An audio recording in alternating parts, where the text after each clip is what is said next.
To Susan. Oh, that's very nice. Thank you.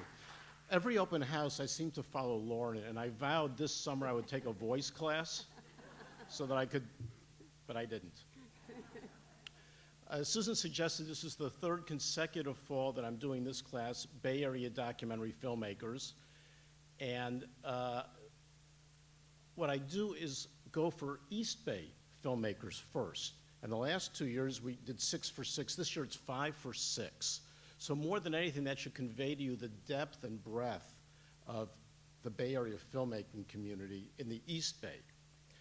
The class consists of a 1-hour film, a new film, or a very recent film, followed by the filmmaker in person for a 1-hour conversation.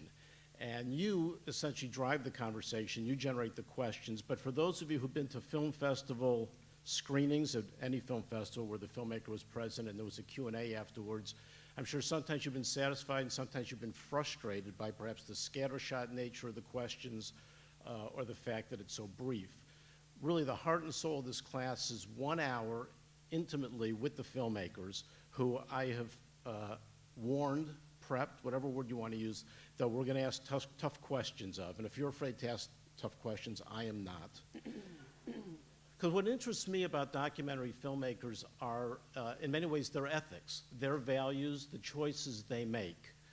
Not only why they do what they do, but how they do it. Because documentary films, more than feature films, are the product of constraints, financial, time, et cetera. For example, the first film we're going to look at is a film about the poets and painters of San Francisco in the 50s.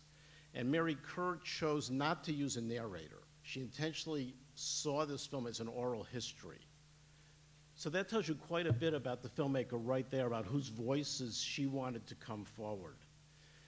Now, as it happens, 5 of the 6 films are historical films, so we'll have an opportunity to consider and inquire of the filmmakers different ways in which they address history. Now, the lineup is on the website, so I'm not going to rattle it off. I know for many of you who the films and filmmakers are is very important. For me, it's really the quality of the conversation when we're there. But I'll throw a couple names at you as some teasers. And these are all, as we say, scheduled to attend, barring some enormous grant that comes in where they get to fly somewhere and make their next movie, of course. That's sort of a priority.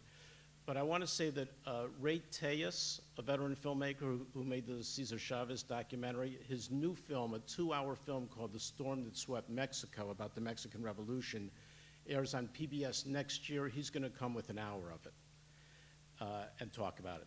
Connie Field, the Academy Award nominated filmmaker, she did Rosie the Riveter. She did Freedom of My Mind about the Freedom Summer, the Civil Rights Movement. She did this 8.5-hour opus on the history of the anti-apartheid movement around the world. So she's going to bring an hour of that. And I always try and work in a work in progress, a film that's not finished that you'll see a chunk of, so you get a sense of the filmmaker's thought process in the middle of it. And that's going to be Nancy Cates with a chunk of her documentary about Susan Sontag. So that's footage no one's seen to speak of. So thanks so much, and I hope to see you there. Great. Thank you, Michael.